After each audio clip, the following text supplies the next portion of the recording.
Stuart Thomson, editor of decodeTV. I'm here with Jan Frelek, who's Chief Commercial Officer of Backscreen. Jan, maybe you could start by telling us a little bit about Backscreen and your position in the market. Backscreen is a fairly new company. It's on the market for 2 years. It is a dedicated operation of Latvian Telecom to deliver OTT platform. And because it's a fairly new company, it has come to the market with fairly new concept of cross-gen OTT user experience. That's what we bring to the market, and we believe it's our unique proposition to the market. Great. Now, we talk a lot about the generational shift in viewing habits. How do you see that sort of emerging in terms of what Gen Z does that's very different from what previous generations of video consumers have done? Yeah, I would say the industry should look at their children to understand how different Gen Z is from the legacy video experiences.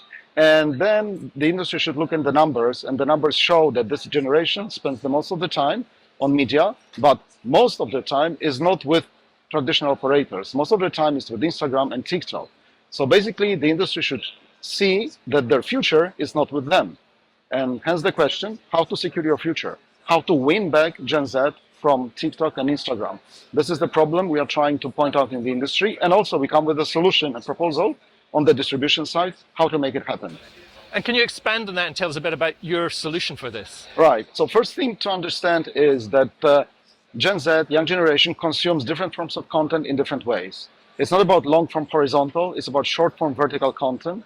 It's not about clicking, it's about swiping. It's about Instagram and TikTok, not about Netflix that much anymore.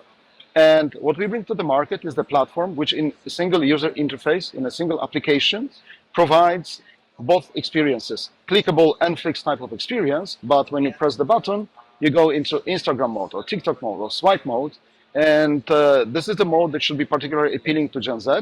This is the mode of video distribution that should allow service providers to position themselves as viable alternative to Instagram and TikTok and win back as much time as possible for Gen Z to secure the future.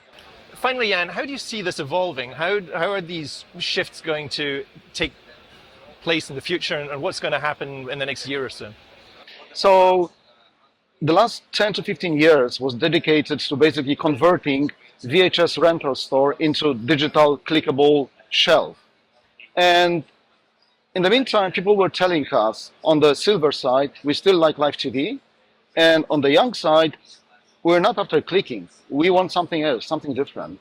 So I think now the evolution that needs to happen is a kind of step back from just a clickable VHS type of user interface into reappreciating live TV and introducing Instagram swipeable experience. So this is like the first major shift that we foresee would happen in the industry in the forthcoming year. And then, of course, especially Gen Z user experience gives lots of opportunities in terms of content creativity, because it opens the whole area of creativity, what kind of forms and messages should be developed to attract this audience, but also in the monetization side, on the monetization side, because basically we confront consumer with clickable interactive user interface in digital reality, which means that new monetization models such as commission on retail may start feed our industry.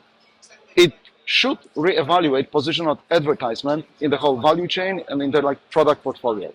Great. Jan, thanks very much. Thank you, Stuart.